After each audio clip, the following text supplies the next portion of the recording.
And welcome back, everybody, to another episode of Bubba and the BatFlip, episode 126. Going to recap the week that was in FAAB, the week 9 FAAB period. And in order to do so, my co-host, as always, you can find him on Twitter at BatFlipCrazy. Toby, how we doing, man? Bubba, I'm doing as well as any man who has a FAAB podcast who does, when he Check your cord. Check your cord. No. better. Is that better? That's better now, yeah. I'm doing as well as any person who. Yeah, you're out again. Was that? I'm out again? You keep breaking in and out.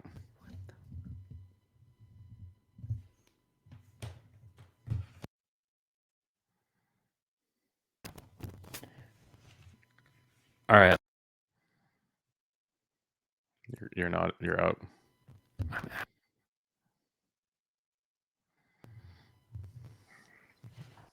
Everybody, this is the wonderful world of podcasting, live on air.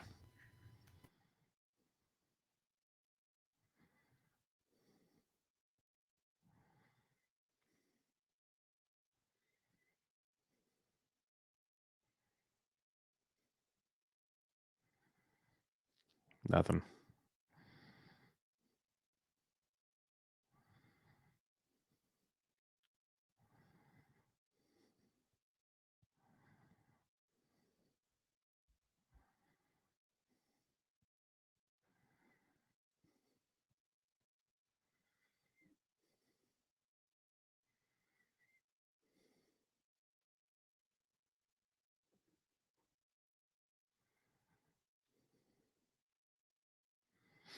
Well, we'll be back shortly, folks. Apparently, Toby's going to try to figure this out. I was working totally fine before the show started, and we hit record, and he bumped into something, and now it ain't working again. So we shall see.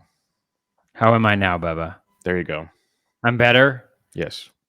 Oh, my gosh. Yeah.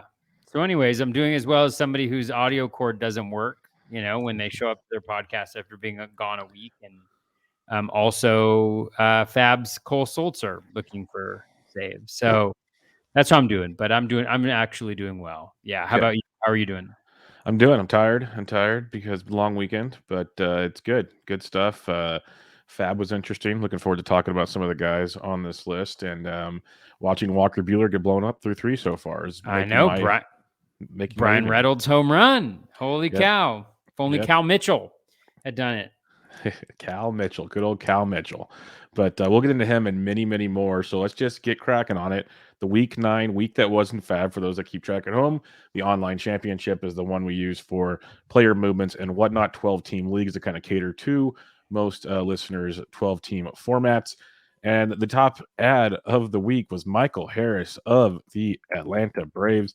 Harris, number 14 prospect in baseball, came up from AA, got the call. So far, hitting a 111, 1 for 9 in his short stint in the bigs, but a little bit of power, a ton of speed in the minor leagues. And he went in 154 leagues as high as 234, as low as $1 in certain places. So what's your thoughts on Michael Harris? Because I'll be honest, I didn't put any bids in on Michael Harris. There's plenty of outfielders available this week that I felt a little more comfortable with, but I could be totally wrong here. Yeah, generally, it's always really tough with the prospects coming up. There's such a fascinating thing that happens where it feels like even though that there's more uncertainty around them and what their performance is going to be like, and that uncertainty goes in both directions, like they could be really bad, they could be really good, but I think people have that hope, they have that hope that they see in the prospects and maybe that optimism that they're going to do well. Generally, what I do when looking at prospects, as people who listen to the podcast know, I'm looking at projections just to get a sense of what they're expecting. I'm looking at like their past, how they've been doing in the season. And the thing that jumped out to me about Harris was the speed, like you mentioned. The BatX has him for 8 steals, 5 home runs, 253 batting average, and 343 plate appearances. So about like an 8-15, 8-14, full season 600 plate appearance projection, which is pretty good. And you obviously have to factor in that it could be better or worse than that. And then the batting average is solid as well. So he was up there on my bids, but nowhere near where he went in most leagues. I think he was going for, I think he went like in $120 or more in most of, if not all of my leagues. And I was more in like the low 20 range. So missed out on him. Who knows what he could be? The only concerns that I had, like from a more macro perspective, were just he's hitting ninth and he's a lefty. So I don't know how they're gonna play him with against lefties or not. And even so, like hitting ninth, there's like a little bit of a limited ceiling there. So that kept my bids out of the range of possibility for him this week. How about you? Yeah, you'd imagine he's going to platoon with like Duvall or something, because Duvall's been so bad as well, and now it's just a way to like get the platoon in play there, get some speed on the base paths, and go there. Yeah, I didn't even put any bids in on him. I just knew like I wasn't going to pay enough. There's a couple of guys we're going to talk about here pretty soon that I was much more intrigued by. So I wasn't there on that one, but I'm usually always, like we talk about, kind of skeptical in the prospect realm of things. So it's why I was just like, no, I'll let someone else get this, and if it works out, good for you. That was kind of my thought process there. I focused more on teams playing 9 games this week or 8 games this week. Yeah. That was where I was focusing on getting those guys for the cheap instead of breaking the bank. And we'll start with the first one here. Christopher Morel picked up in 140 leagues as high as 99, as low as $1. Outfielder for the Chicago Cubs, leading off of late for the Chicago Cubs. And he has a hit in all but one game so far this season. He even went 3 for 9 with a double hitter on Monday with another stolen base. That gives him 5 steals on the year, plus 2 caught stealing, so they're letting him run wild. Got a little bit of power in that bat. I love what I'm seeing here. He's basically turning into the Rafael Ortega of last year. I guess is his role now. And I was very, very happy to bid on him instead of Harris. And again, could be wrong in the long term, but give me 9 games this week with a guy that's actually already proving he can swing it pretty good, leading off for the Cubs. I'll take my chances there. So I like Morel quite a bit this week. Yeah, I actually picked him up in my OC because of the 9-game schedule, and also like when I look at the projections for him, they're pretty nice. I mean, the batting average isn't high; it's at 226, but the BatX has him projected in 170 plate appearances for 4 home runs and 4 steals, which if you project out over a full season is a 14-14 season. Which has a lot of value. Like you mentioned, he's been hitting leadoff. I love that comp to Rafael Ortega. That's a fantastic one. With the exception that he bats right-handed. So, they're unlikely to platoon him when they need him. It's obviously a crowded situation there with Andrelton Simmons and Nico Horner and Morel and VR before his freak accident that he had with a training rubber band. But I really liked him a lot. He was only available in one main of mine, and I think I bid like $57, which is pretty high for me. Or maybe it was 47, but he ended up going for a little bit higher than that. Already stole a base today. And as long as he keeps hitting leadoff and playing every day in that lineup, I think there are some nice things that we're going to see from that. I think he also he only has 1 barrel, but he does have a 111.7 max EV, which is pretty good for only having 30 batted ball events. So I like it. I like it a lot. And I'm going to go with it. So we'll see what happens. I liked him though. He was definitely kind of top of my priority list too. Yep, he was near the top for me, and I was very surprised. Like, I guess it shows how sharp some of the leagues were in. Like, even some 12-teamers, it was already gone. Like, it was probably, with all the leagues I did FAAB in, it was probably 50-50 if he was there or not. And I was pretty impressed by that, going, okay, that's some people are paying attention. That's good. So we'll see how he keeps doing. But like we both said, he's starting off the week very well in this 9-game week for us. So let's just keep swinging it, and let's maybe keep you past this week and see how it goes. Edwin Rios. Oh, Edwin, we've been wanting you to do this for so long. Picked up in 126 leagues, as high as 88, as low as $1. With Muncy on the IL, Bellinger banged up. Rios is playing nearly every day right now, which is great. Just in the month of May alone, he's hitting 273 with 5 home runs. Still strikes out a ton, a lot. But we know the quality of contact that he brings to the table, the barrels, the hard hit rates. The dude's a freak at the plate, and now he's getting the playing time we've all wanted to see. I wasn't as aggressive on him as I thought I'd be, but I didn't really need the corner infield situation as much, which is why I was focused elsewhere. But I love Edwin Rios as long as he's playing. And right now, with like I said, Bellinger's banged up and Muncy on the IL, it's his gig for a little bit. It looks like. Yeah, absolutely. And you can see why people are interested. You mentioned the power that he's got. I mean, his projection is for 26 home runs if you extrapolate it out to 600 plate appearances, which isn't nothing. But I also feel like I think one of the challenges overall with FAAB, and one of the reasons why I stay away from really big bids unless it's a truly like kind of difference maker player, is that 26 home runs seems like a lot, especially now with the context that we're in. But just kind of streaming guys for playing time, getting those nine game guys in, getting those 8 games, getting those 4s in versus the 3s, all of those things, like you can generate something similar just by streaming a power bat over, the course of a season. And so I generally don't go in hot for those types of guys. I think my bids were in the low single digits for Rios. Can definitely see it, but there's major weaknesses that we are well aware of. The 38.8% K rate. It's higher than he's traditionally had, but it is at 31.5%.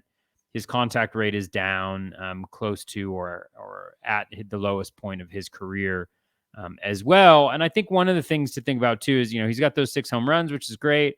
They come on 6 barrels. And so he's gotten a home run every single time he's barreled it up or gotten some home runs on non-barrels. And so there's a lot of luck at play here. The 359 BABIP when he's a career 257, especially as a guy who hits the ball in the air a lot. I think that BABIP is going to be pretty low. And he's only hitting 263 with that. So the BATX projection is in the low 210s. That could even be high in today's landscape with the batted ball profile that he has in the K rate. So I'm not that interested, but I could see him as kind of a plug and play, but I didn't want to bet. I didn't want to FAAB a lot because there's just so many dynamics that are going on that have him in the lineup every day right now. I just don't see it happening in the longer term, both skills wise and, him getting playing time consistently. The Dodgers way. It's just the way the Dodgers do it. And because Muncy will obviously slide back in when he comes back, whenever that is, and they're going to keep putting Bellinger out there for now. So it's what it stinks for Rios. That's why I always wanted Rios to be one of those trade packages, like ship him somewhere, let him play. The dude is super talented, so I'll have to kind of wait and see on that one, and maybe he'll get shipped this year. We'll see. But fun to see him get some playing time while he's got it. Kyle Lewis is back after starting the year on the IL, a little bit of rehab in AAA. Picked up in 101 leagues, as high as 157 and as low as $1. He's got hits in 3 of his first 4 games, including 2 home runs. He sat out Sunday. The Scott Service basically said we're going to maintain it throughout the season. It's going to be a lot of days like this just to keep him healthy. And you know what? That's what teams are doing, like with Buxton and stuff now too. These guys that they know are kind of injury riddled, is the way I'll put it. They're taking care of him a little more. So when you roster him, you have to be aware of that. But the talent that Kyle Lewis brings is interesting. So we know the pros and the cons. We've seen it both, Toby. And but we do know that there's a very good ceiling with a guy like Kyle Lewis. So what's your thoughts on him? Yeah, he was the guy that I was bidding the most on, just because I think, we've got a 480 plate appearance sample from him, which includes 24 home runs, 7 steals. I don't know if the steals will be there this year, given just the injury issues we've seen. And yeah, I'm wondering if that scratch on Sunday, there wasn't a lot of information on it. They just kind of scratched him. And I wonder if that kept the bids lower than they would have been otherwise, because there wasn't a lot of information. And then, as you mentioned, Scott Service had an interview that he did that I think was published in the Seattle Times or some publication at like 5:30 or 8:30 Eastern time, 5:30 Pacific. And then I saw that quote about how really it was just a let's kind of keep him fresh, not play him too much type thing. And so, again, like I like him a lot if he can stay healthy. I do think he's pretty close to being that difference maker with what we've been able to see him accomplish so far in his career. And so I think it's just a matter of whether he can stay healthy or not. But I liked him a lot as an ad for sure. Yeah, I'm with you. I had bids in on him everywhere. Like I said, I bid on a lot of outfielders this week. There were a lot available, and it was interesting was week for that reason. Yeah, there was like other positions was scarce, but the outfield we had options this week, And I liked Kyle Lewis because, like you said, it's, we look at all these different guys, and with Lewis, we've seen it. Like you said, there's a pedigree there. We've got 480 plate appearances. We know what we should be able to get out of him. Like, there's a floor that's not pretty. We've seen that too. That's what got him demoted last year.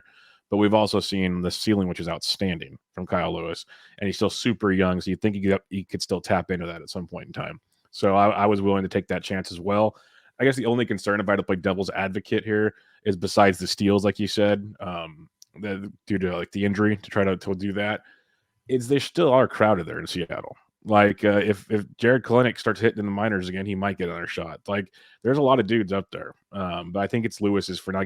Lewis and J Rod feel like they should be out there every day, and then they kind of pencil around that. So we'll wait. I like to going after him as well.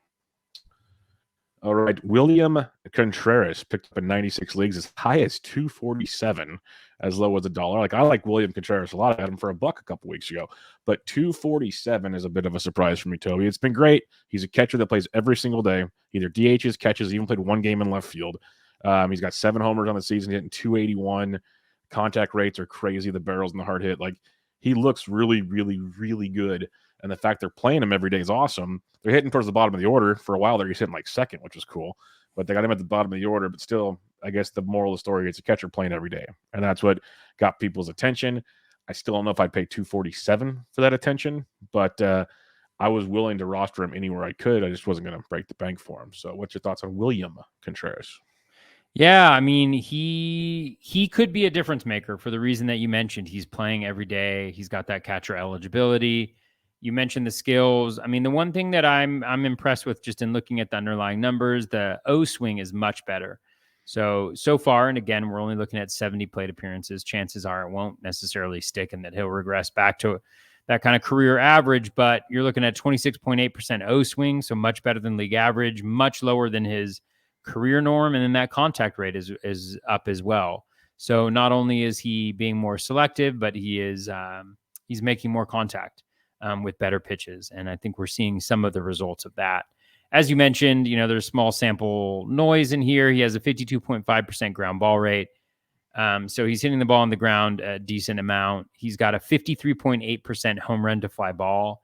He's got 7 home runs. He's got 7 barrels. But again, he's only got 70 plate appearances. So his barrel rate per batted ball event is 17.5%, which is truly elite. And he's also got a 12.8% over 156 batted ball events, including a really nice max EV of 114.2. So there's a lot, I think, to like in that profile, especially with them giving him playing time every single day. That could be a real difference maker. You look at his bat X projection, in 250 plate appearances, they have 250, 9 home runs, 30 runs, 31 RBI. You multiply that by 2, you're looking at, 250, 18 home runs, 60. And from a catcher, that's really good. Over the course of a full season, that's huge. That's a major difference maker. That's like, Danny Jansen, but probably better. And so, yeah, I really like him a lot, potential difference maker. I'm in a little bit of a bind, or not a bind, but like in my OC, I think I have his brother and JTR are my 2 catchers. So I'm not really looking, but he could be really big, especially in those deeper leagues where things are rough. Yeah, that's why I tweeted it out yesterday, and I got a lot of feedback from people that don't play in 12-team leagues, apparently, because I said, we both like to pay for catchers. And I'm in a similar scenario, not on all my leagues, but I have a lot of like Contreras or JTR or Varsho, like Grandal, I still believe in. Like there's a group of those guys where I'm not dropping them.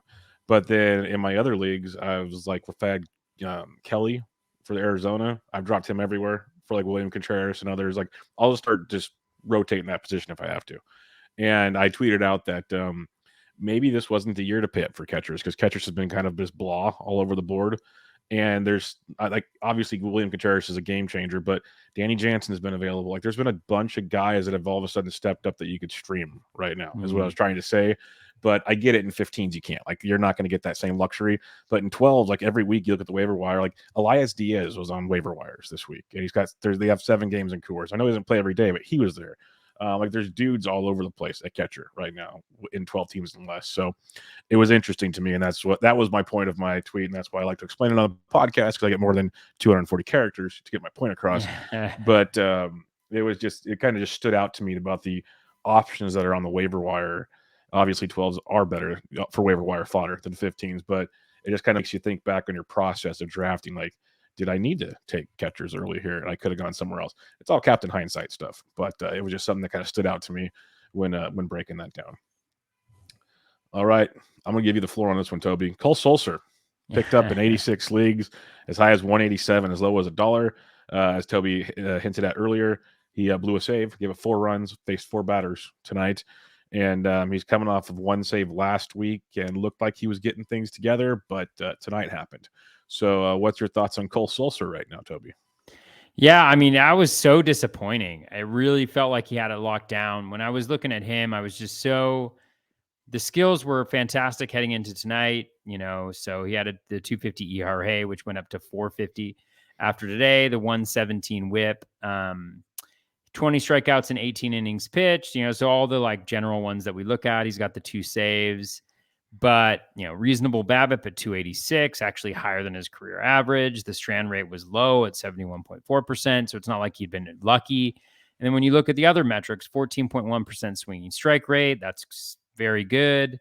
In zone contact, down a little bit at 85.1%, but he's got a history of having really good in zone contact. His O swing was the highest of his career at 39%, getting ahead of batters. He had a 16.9% K minus walk rate, which isn't fantastic for a reliever, but like the skills are all there that said, this guy's probably been a little bit unlucky when it comes to it. Well, that luck certainly continued today. I mean, just having him come in the 7th inning in Coors, like it just came out of nowhere to me, because the last 2 save opportunities that they've had, they brought him in and it was looking to be a save opportunity before he came in. So just one of those disheartening things. And it just shows the challenges of the wire at this point when it comes to closers. It's just so hard to know and to feel comfortable and confident that somebody has the role, even when they've gotten 2 saves in a row. So I bid for him really high. I mean, I bid $59 in 2 leagues. One was an OC where I was uncontested in my $59 bid for him. And then the other one was in my super. So one of my high stakes leagues. I was really excited to get really my only, I think, like, kind of, I'll say that combined I have 2. I think I have like Pagan, Jorge Lopez, and now Solcer. So I felt like, oh, well, I've kind of pieced together two full closers, but apparently not. So we'll see. I would not be surprised to see him get another save opportunity later on this week, just because after he blew a save opportunity 2 weeks ago, I think, they brought him right back in. So bizarre situation, really unfortunate for people who put a lot of money into Cole Solcer, but we'll see what happens from here on out. Question for you here. Those that did put a lot of money into Cole Solcer, they get this experience on night 1. A lot of people would want to rage drop Cole Solcer. What do you recommend to people on that one? Like, is it a 1-week rental? Obviously, we have more action to see this week. He might just be a complete failure. But are you more inclined to almost wait longer with him now to try to get your money back, or are you willing to just get rid of him that quickly? That's I just want to put this out there because people do have thoughts like that. I think it always depends on the league. Like if you're in a really shallow league, not necessarily rage dropping him, but just thinking about the fact that, hey, like he probably doesn't have the job exclusively and he's on the Marlins. So that doesn't make him super interesting in like a shallower league. But in a 15-team league, I think, yeah, you just see how things play out over the course of the week. He is in Coors, which is just rough. I mean, a lot of people have struggled there. So I wouldn't take it, I wouldn't take that too much against him. But I think you just kind of see how the next week or so plays out. Again, I wouldn't be surprised to see him get a save opportunity, later this week. And hopefully he'll have 2 clean saves, by Sunday. And then I'll feel a lot better. Perfect. Crossing fingers on this one. Let's go back to Chicago. 9-game week on tap. Frank Schwindel picked up in 85 leagues, as high as $64, as low as $1. Since he kind of got demoted, basically like put on timeout because he never really got on the bus to leave, got called back up immediately because of an injury. He's hitting like over 280, 4 home runs. striking out like 17% of the time. He's starting to remind us a little bit of what Frank Schwindel looked like last season when a lot of us liked him for fantasy purposes. And he's playing every day, which is what you want to see, because that was kind of, he was platooning a lot beforehand, hitting in the middle of the Cubs lineup. He was another guy. Like I said, I focused a lot on these guys playing a lot of games this week, and I liked Schwindel a lot. He wasn't available in a ton of my leagues. He was already kind of sniped up places, but I put bids in where I could. I think when we recap later, I think I got him in like one, maybe two leagues, but I'm willing to ride him with this kind of streak coming up. So what's your thoughts on Frank Schwindel? Yeah, he was definitely a target for me as well, where he was available. Actually, last week, like you mentioned, I got him in. I think I ended up getting him in Barf or in TGFBI or something like that. I don't know if I have him on any of my mains, and I also have him on a Dynasty League. But yeah, I mean, I think he's fine. Like, I think, we kind of saw the best that we're going to see from him at the end of last year. And now he's just he's pretty middling, pretty replacement level. And so I think you just kind of use him for these weeks where he's got really good matchups and where he's playing a lot of games and he's hitting in the middle of the order. So he's got all those things going for him, and he seems to be on a little bit of a heater, or at least he was last week and a little bit the week before that. So, you just kind of ride that out, and then as he fades, then you just kind of fade him and move on if there's something better on the wire at this point. Yep, most definitely with you on that one. Next up is a guy you picked up everywhere a couple weeks ago. I jumped on board a little bit last week and even more so this week. Jeffrey Springs picked up in 84 leagues, as high as $79, as low as $1. 6 strong against the Yankees his last time out. He's going 80 plus pitches his last couple outings, 6 or more Ks in his last 2 starts. They're lengthening them out. They're gonna pitch them. Like, things are looking good here. And you talked about it a couple weeks ago. I talked to Nick Pollock on the show on Wednesday. We looked into his changeup as well. It's filthy. It's absolutely filthy what he's doing. There's a little bit of concern when you dig into the profile that if the changeup's not working, it might not be a nice night. But those are the breaks. But overall, the dude's awesome. You're way ahead of the curve here, Toby. So any more thoughts on Jeffrey Springs? Yeah, no, I still love him. I didn't start him in most places last week. I did have him in a couple places just because the Yankees are a pretty right-handed heavy lineup, and I think he's going to be effective against righties. I actually should probably look to see if that bears out in his platoon splits, but oh well. So yeah, I just really like him. He's been lucky. I mean, don't get me wrong, 213 BABIP, 92% strand rate. Those things will even out over a period of time. But I love the skills: 14.6% swinging strike rate, 42.6% O swing, which is just absolutely fantastic. Dominating in the zone at 79.5%. K minus walk is 21.1%. He's not walking guys. He's striking guys out. I just love it. And I've loved it since I saw him. He's pitching against the Angels. I mean, he's had a rough go of it too, which is the surprising thing. Like, you think like, oh, maybe he was beating up on some not so great teams. He's faced the Yankees as a starter, I should say. He's faced the Yankees. Actually, let me just make sure. Yeah. The Yankees, Baltimore, Toronto, the Angels, and not like, your Angels of the past week. This is when they were like in their peak form, Trout, Ohtani, Rendon, everybody. And then he faced the Mariners, but he only went 2.2 innings. So he's faced like arguably 2 or 3 of the top 5 offenses in baseball. And he's done well, and he's very efficient. He's not walking guys, which is nice because, he's gone on a little bit of a pitch limit. I don't know if he's hit 100 yet, but No, he's only gone 80 his last 2. 80 is around his 80 last, or so. Around 80, but he's been efficient. So it could go bad. It'll probably go bad in one start. Maybe it'll be this week. I hope not, because I got him in everywhere because he's going against Texas, although they're hitting well so far today.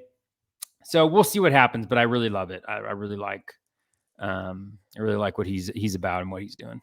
Yeah, I didn't play him last week either, so I feel you there. I was not putting him into that Thunderdome, but we'll see how he does against Texas. We're all rooting for him. Jacob Junis from the San Francisco Giants, 2-step this week at Philadelphia, at Miami. Picked up in 82 leagues, as high as 76, as low as 1. He's been serviceable, 5 or more innings in every start, 2 runs or less in 5 of his last 6 starts. Almost Ks aren't there. Ks aren't great. Let's put it that way. But he's been serviceable, very serviceable. 2 starts on tap. I wasn't overly aggressive on Jacob Junis because that Philadelphia start terrifies me. But I'm also a pessimistic Giants fan.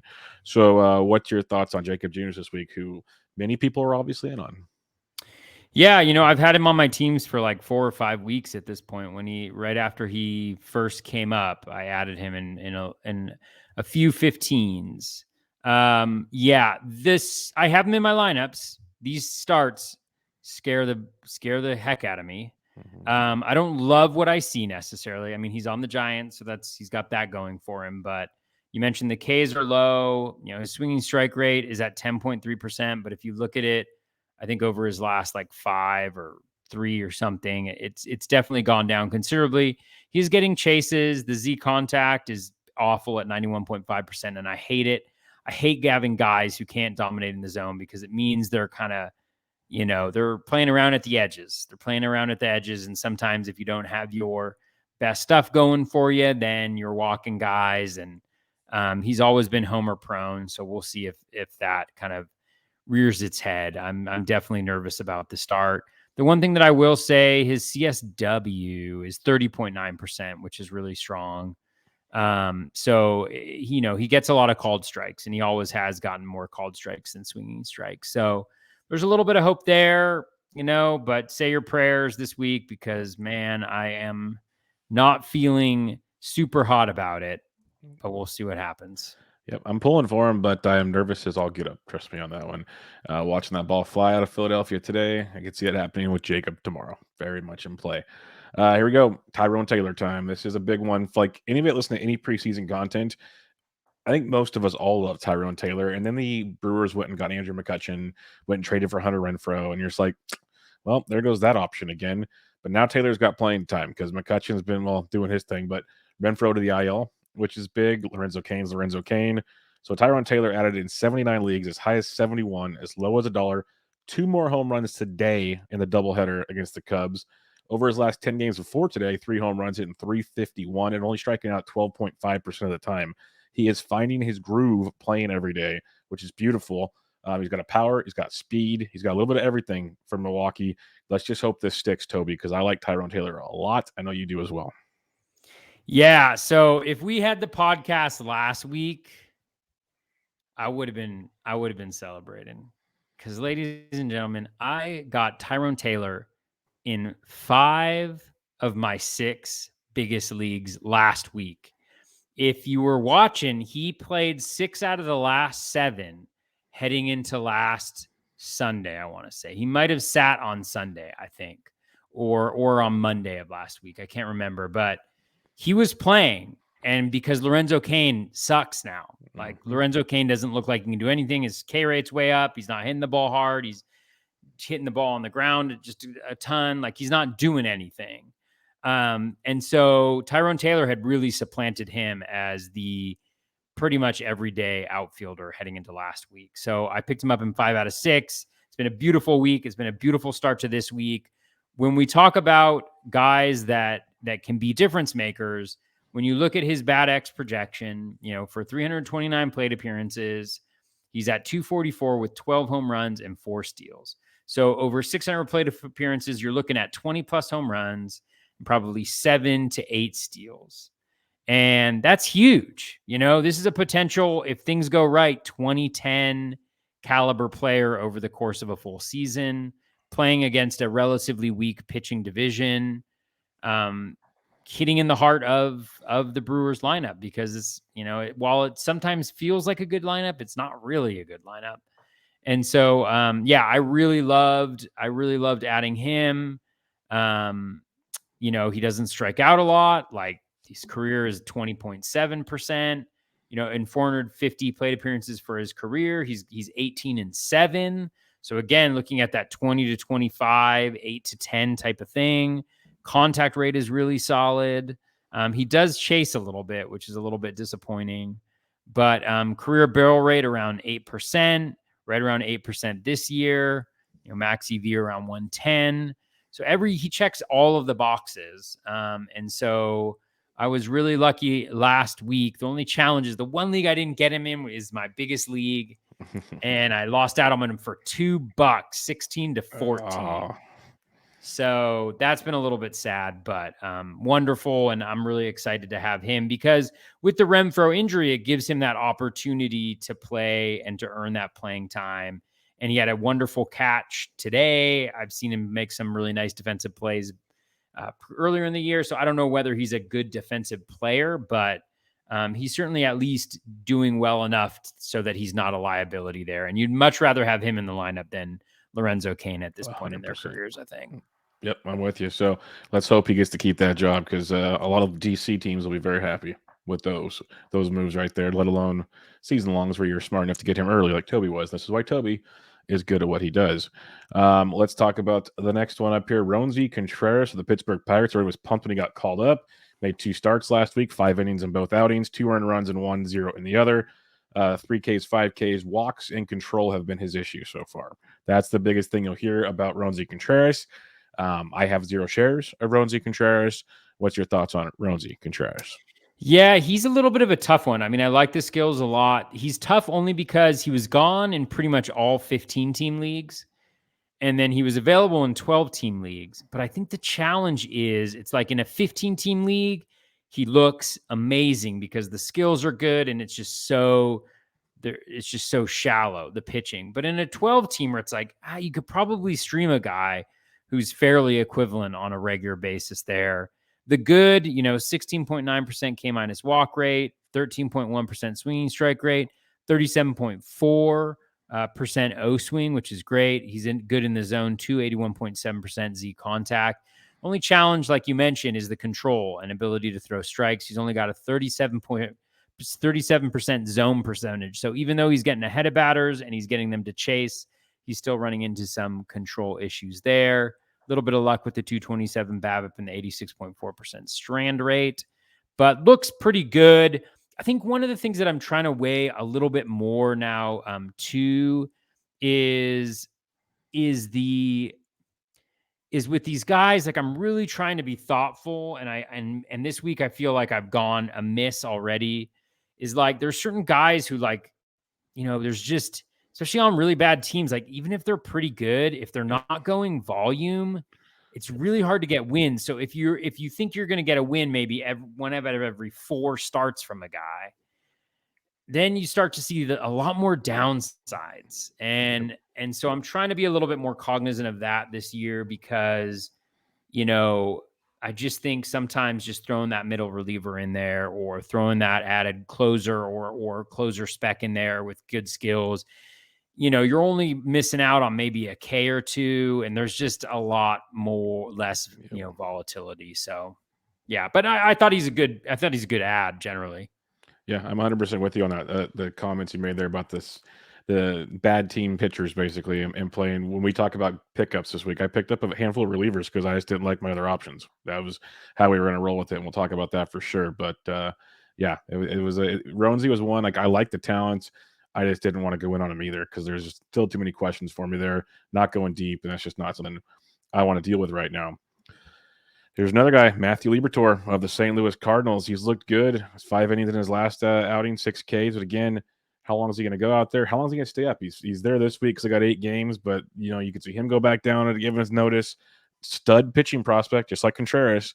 But to me, there were still a lot of questions with Liberatore, and I'm willing to be wrong on these kind of things more often than not. So I was not in on him. Talent's great, no doubt in that. But I did my Mackenzie Gore thing already. I didn't need to do it with anybody else. That's the way I look at it. Yeah, I have a rule about picking up guys with swinging strike rates under 5%. I just don't do it, Bubba. I just cannot. It's a good rule. Good rule to have. Do it. He's got a 4.4% swinging strike rate. K minus walk is 9.1%. O swing 27.6%. Z contact 86.1%. So he's worse than league average in all of those by a pretty healthy margin outside of that Z contact.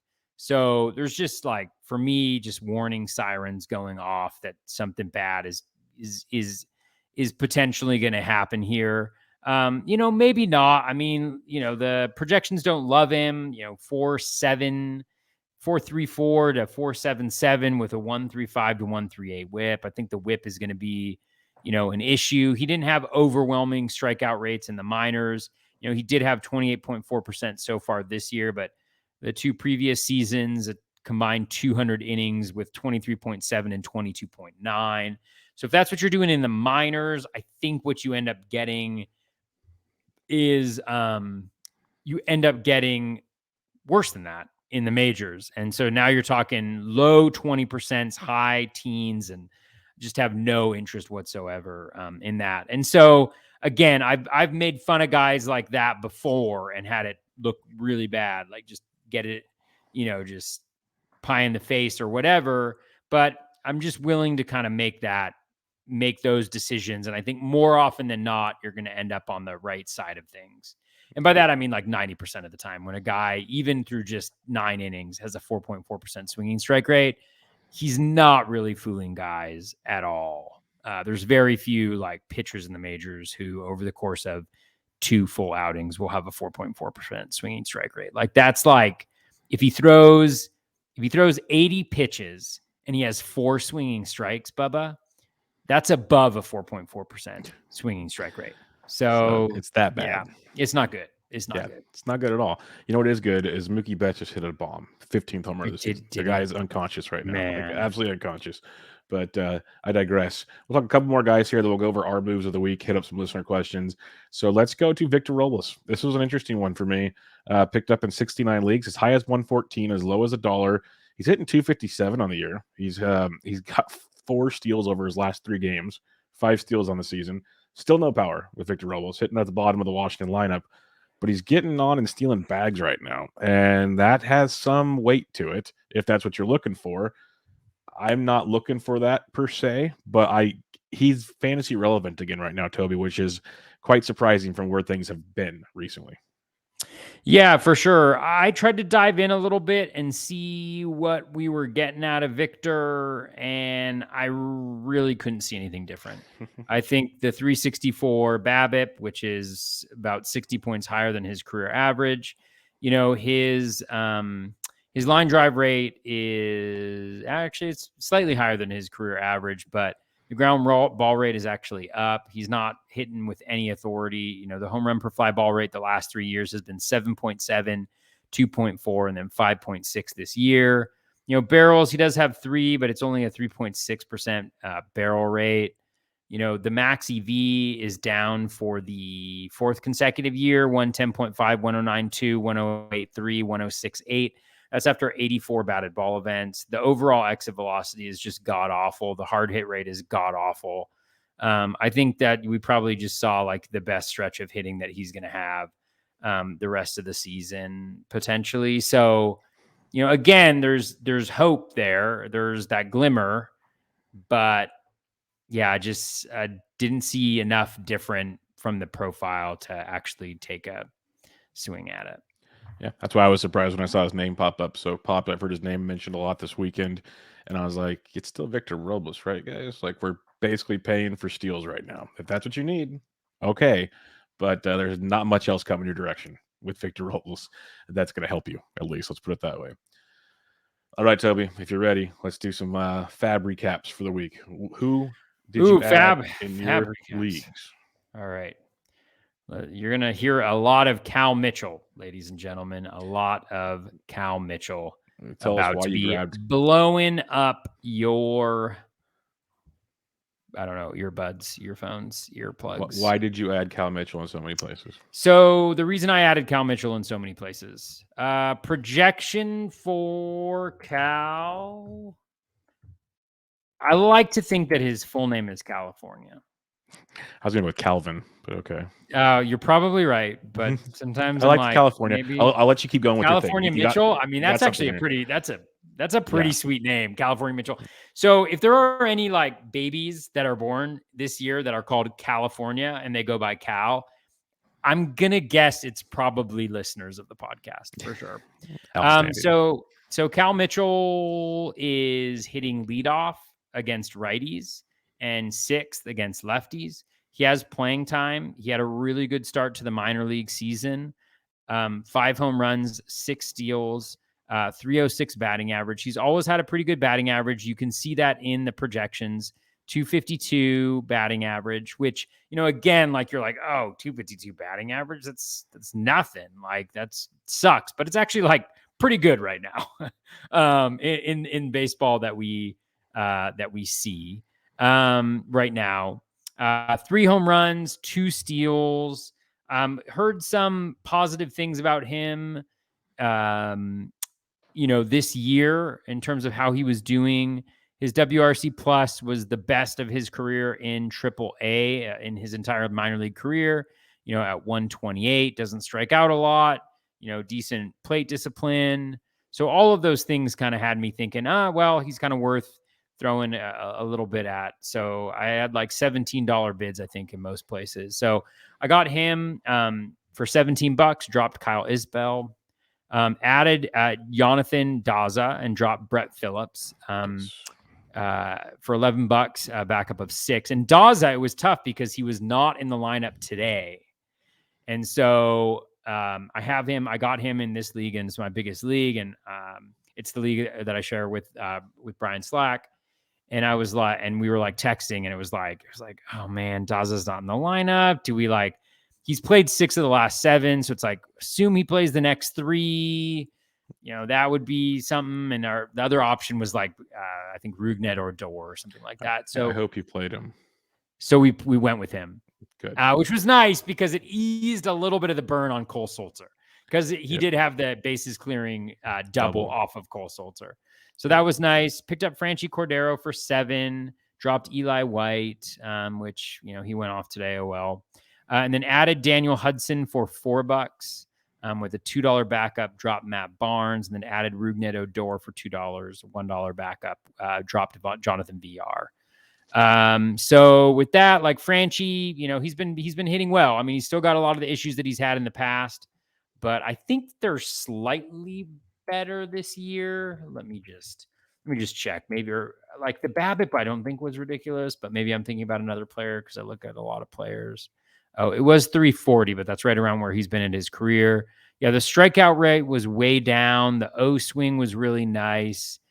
Contact rate is higher than it has been throughout his career. Nice hard hit rate, 7 barrels, 112 max EV. It all looked pretty good, and he hit against the last lefty. So I thought, hey, maybe he's going to play every day. And then with Daniel Hudson, Kimbrel's been a little shaky. He got the save yesterday, I think, but he did give up a run. His line is not pretty. I mean, he's like 4.5 ERA, 1.4 WHIP, something like that. So it's just a wing and a hope and a prayer that maybe this is the week that Kimbrel falls apart and Hudson takes it. But I doubt very highly that's going to happen. And then Odor has been hitting pretty well recently, and he's got 7 this week. And so I was into the kind of Orioles middle infield here. In my next league, I added Cole Solcer for $59, backup of 32, dropped Matt Barnes. Added Cal Mitchell, dropped Lane Thomas. Added Kyle Farmer, dropped Freddie Peralta. That's a sad one, but Freddie's gone for 6 to 8 weeks. 8 weeks. We're talking about end of July, early August, probably at the earliest. They got to ramp him up. They're going to take it very easy with him because they're going to want him for the playoffs, and I'm not really worried about them making the playoffs in the division that they're in. I just think there's too many things that have to go absolutely right, and he's got to pitch well. He hasn't pitched well really this year. So all of those things need to go well for me to really regret doing this, and I have 3 other guys on that team who are on the IL, and I just can't. I need that spot. So that was sad. The sadder thing too was that I liked Ramon Urias more this week than Kyle Farmer because of the 7 games. And I botched my FAAB. I had Urias for less. And then what does Urias do today? He hits a 2-run jack, I think. So that was a little bit sad, but hopefully Kyle Farmer will do better, although I don't think I'm going to start him. So that was just a awful mistake. In another league, I added Trevor Larnach, dropped Matt Barnes, $37, 29 backup. Added Cal Mitchell, dropped Bruce Zimmerman, $13. I love Bruce Zimmerman, but the skills haven't been great recently. He has had a really rough go of it, but like swinging strike rate's under 10%. He's on the Orioles, which isn't great. He does have 2 good matchups, but he just wasn't making that team, either week. So I moved on from him. We got next league. We have added Nico Horner for $23. Dropped Michael Chavis. That has worked out swimmingly so far. Added Cal Mitchell. Dropped Kevin Smith. A lot of Cal Mitchell. Literally like every place you could imagine. Added Cole Solcer. No backup bid. $59. Dropped Marco Gonzalez. Marco's getting a little questionable. I have him everywhere, but he's a little bit questionable. He's just not getting the strikeouts. Like if you can't get strikeouts, there's a lot that can go wrong and not a lot that can go right, which is unfortunate. So I'm holding on to him in 15 teamers, but in 12s it was time. I did add Christopher Morel, dropped Jonathan VR, $12 with a $1 backup bid. Then I got Tyrone Taylor, dropped Yusei Kikuchi, $4, no backup bid. And then I added Ryan Yarborough, dropped Freddie Peralta in that league as well. Which was a foolish move. I think it's one of those things where I wasn't sure if I was going to get Solcer. So I wanted to make sure that I had another pitcher in a line. Then I got him and I was like, I can't even play Yarborough. He doesn't even fit in this team now that I have Solcer. So that was just a bonehead move on my part. But that happens. TGFBI added Cal Mitchell, dropped Lane Thomas, added Lorenzo Cain, dropped Bruce Zimmerman. Cain has the 8 games this week. And, like with Renfroe out, he's been playing more. There's the possibility for steals, and I really need steals in this league. And then I also picked up Luis Rengifo and dropped Jonathan VR. And then in our shared league of Barf, what did I do here? Added Christopher Morel. Oh, I got him in Barf too. Dropped Brett Phillips, $53, backup of 26. I need speed bad. I got Trevor Larnach too, 37, backup of 7. The Tigers also have 8 games this week, and I think Larnach is playing against lefties as well at this point, just because the Twins are so beat up. And then I added Jonathan Daza for 11, dropped Bruce Zimmerman. That wraps up my FAAB for the week. For me in TGFBI, I added Glenn Otto, dropped Chase Silseth. Otto got the dub tonight. $19, $9 runner up. Also added JT Brubaker, dropped Andres Munoz, 13 with a $1 runner up bid. Go down to Barf here. We've got added Cole Calhoun, dropped Alfonso Rivas, 31 with a runner up at 27. Added Tanner Houck, dropped Tyler Wells, 17-5 on that one.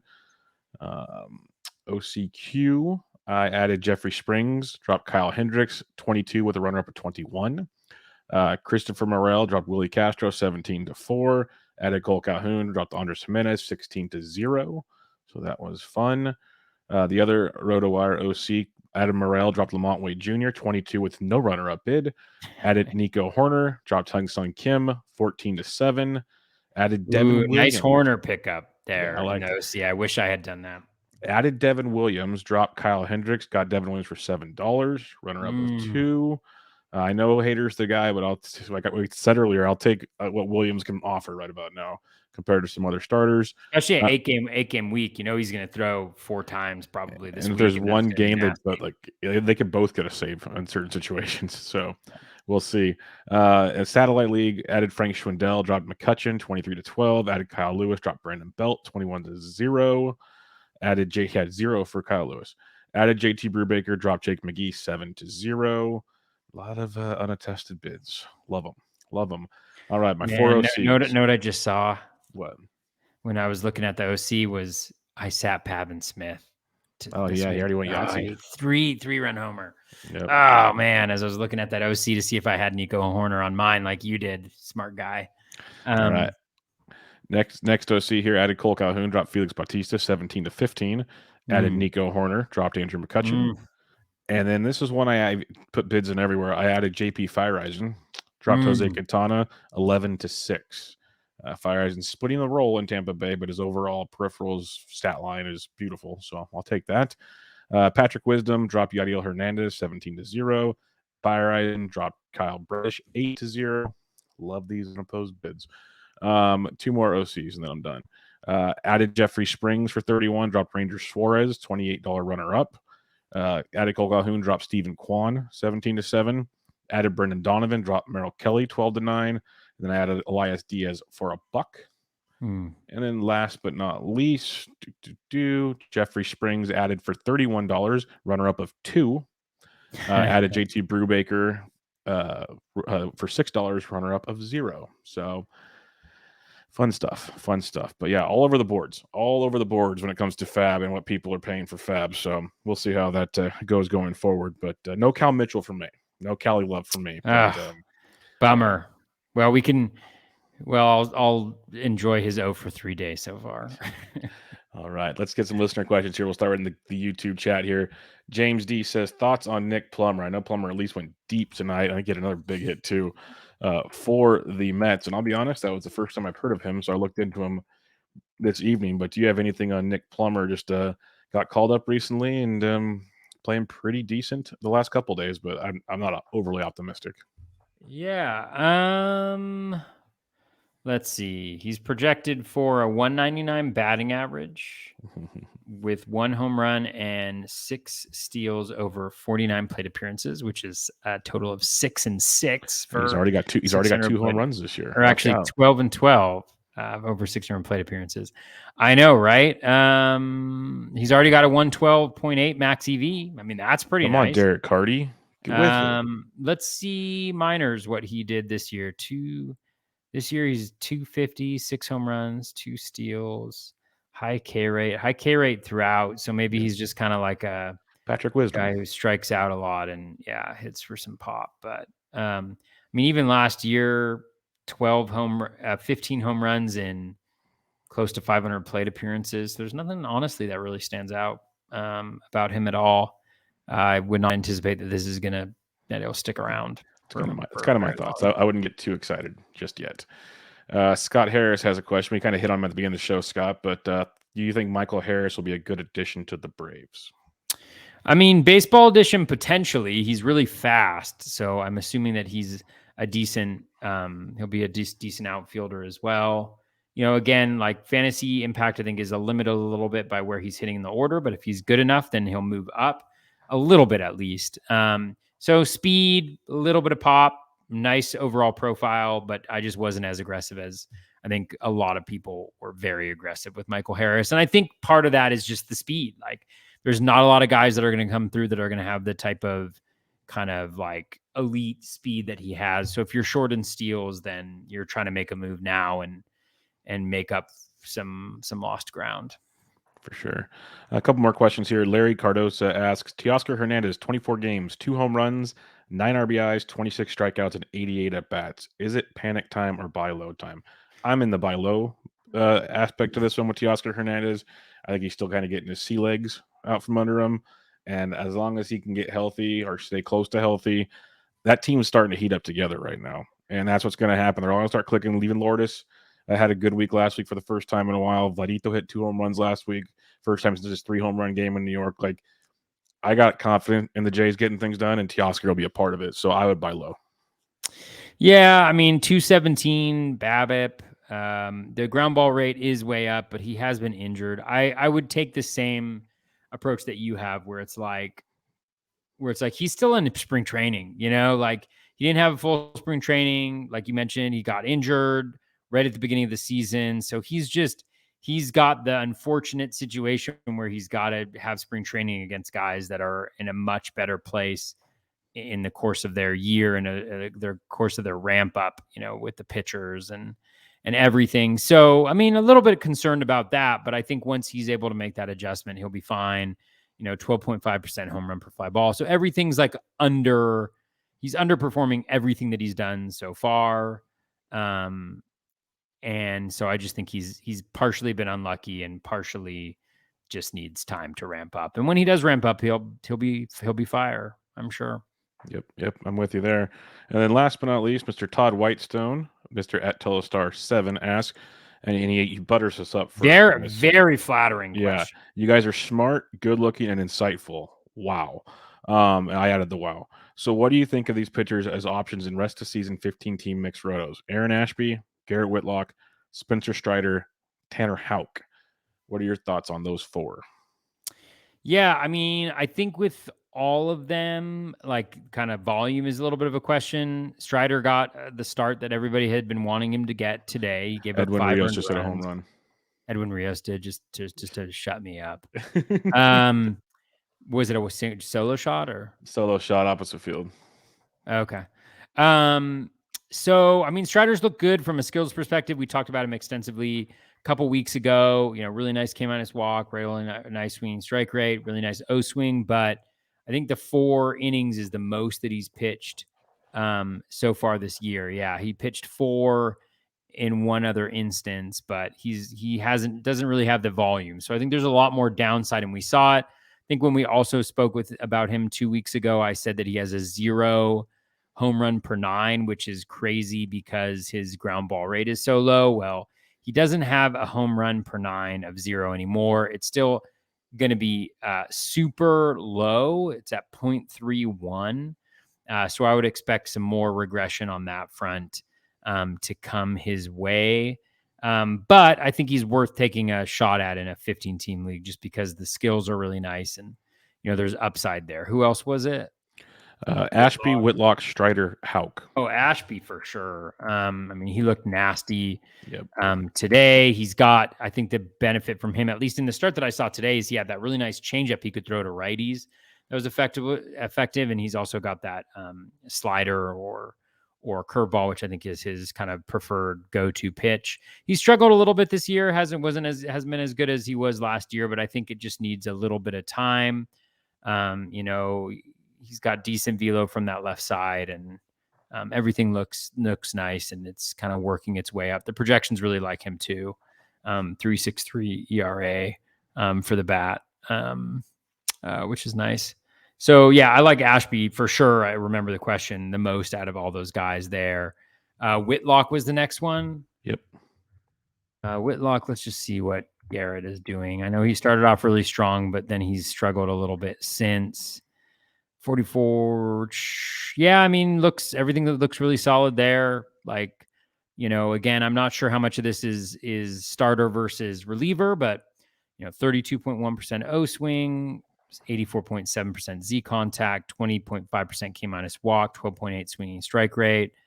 So I'd say like a really solid, good starter. But again, I want to see, let's see his game log. So he's got 1, 2, 3, 4, 5. All right, 1, 2, 3, 4, 5, 6, 7 starts.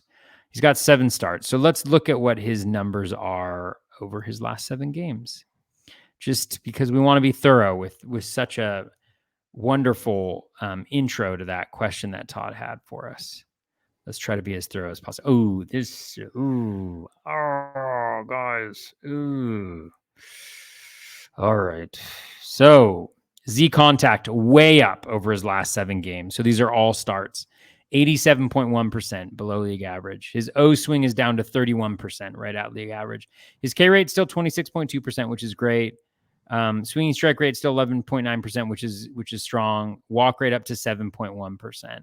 So still really good, but struggling, not really as effective inside the zone. Let's see how far his volume is.